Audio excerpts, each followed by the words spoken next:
ऐसे प्रभु श्री राम को मूर्ति का अपने निज घर में स्थापन से इस देश का जो नया युग शुरू हुआ है ये बहुत शुभांकर होगा और आने वाले दिनों में 2024 में भी मोदी जी के नेतृत्व में यहाँ सरकार बनेगी और ये शुभांकर शुरुआत हुई है, उसको गंतव्य स्थान पर ले जाने का करेगी।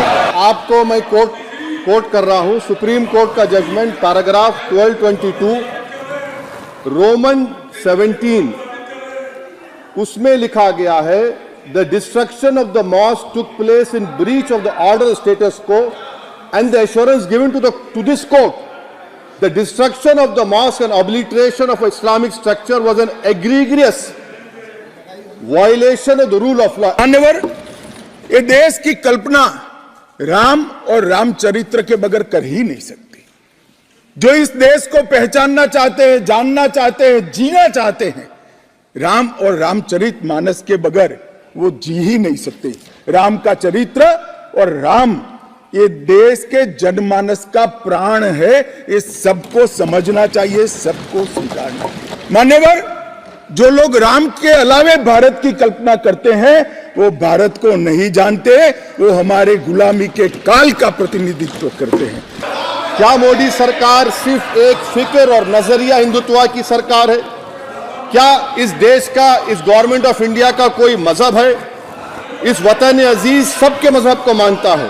बीजेपी की ताईदी पार्टी ये कह रही है कि नरसिम्हा राव ने कहा कि मुझे डिस्टर्ब मत करो, मैं पूजा कर रहा हूं, और जिसने रथ यात्रा निकाला, इन दोनों को मोदी सरकार ने इस मुल्क का सबसे बड़ा सिविलियन अवार्ड दे दिया, सबसे बड़ा सिविल अवार्ड दे दिया।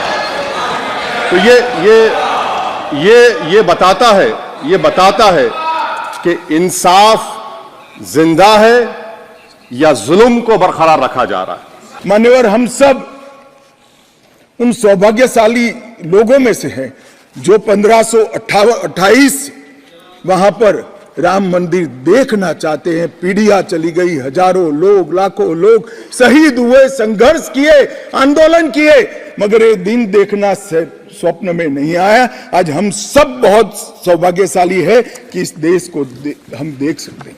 हमको धोखा दिया जा रहा है और अफसोस के साथ कहना पड़ता है सर कि मुस्लिम अक़लियत को हमेशा यह कहा गया कि तुमको भारत के शहरी बरकरार रहने के लिए एक बहुत बड़ी कीमत तुमको चुकानी पड़ेगी, और हम पर इल्जाम लगा दिया गया। सर, क्या मैं बाबर का स्पोक्स पर्सन हूं? क्या मैं जिना का स्पोक्स पर्सन हूं? क्या मैं औरंगजेब का स्पोक्स पर्सन हूं?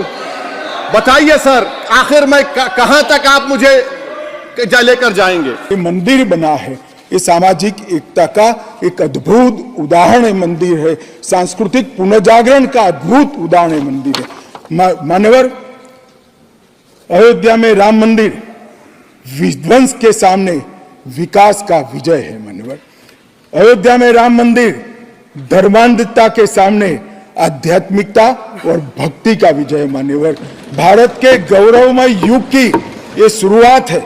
आत्मनिर्भर भारत और विकसित भारत का रास्ते का प्रशस्तीकरण का पॉइंट है और भारत माता को विश्व गुरु बनाने के रास्ते की मान्यवर शुरुआत है। स्पीकर सर, केवल एक प्रश्न का जवाब ओवैसी साहब दे दें कि बाबर को वो आक्रमणकारी मानते हैं या नहीं मानते हैं?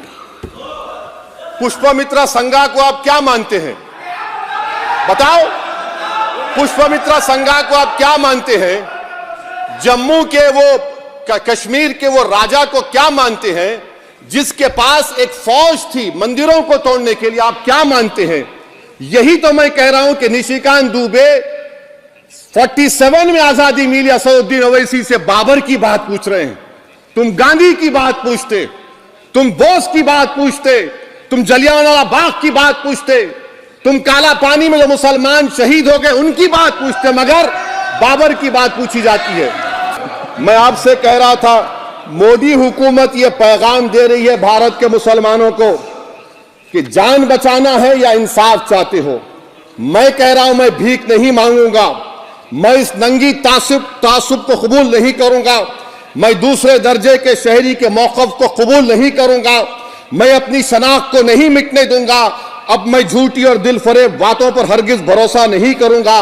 मैं वो काम नहीं करूंगा जो बीजेपी और नाम निहाद सेकुलर पार्टियां चाहती है। मैं वो काम करूंगा जो आपको पसंद नहीं है, संविधान के दायरे में रहकर। 22 जनवरी का दिन भले कुछ लोग कुछ भी कहे, मैं स्पष्ट रूप से देख रहा हूं 22 जनवरी का दिन 10 सहस्त्र सालों के लिए ऐतिहासिक दिन बनने वाला है। ये सबको समझकर चलना चाहिए। अच्छा, बल्कि मैं तो मर्यादा पुरुषोत्तम राम की इज्जत करता हूं, मगर मैं नाथूराम गोडसे से नफरत करता हूं। मेरी नस्लें नफरत करती रहेंगी, क्योंकि नाथूराम गोडसे ने उस शख्स को गोली मारी जिसके जबान से आखिरी लफ्ज निकले, हे राम।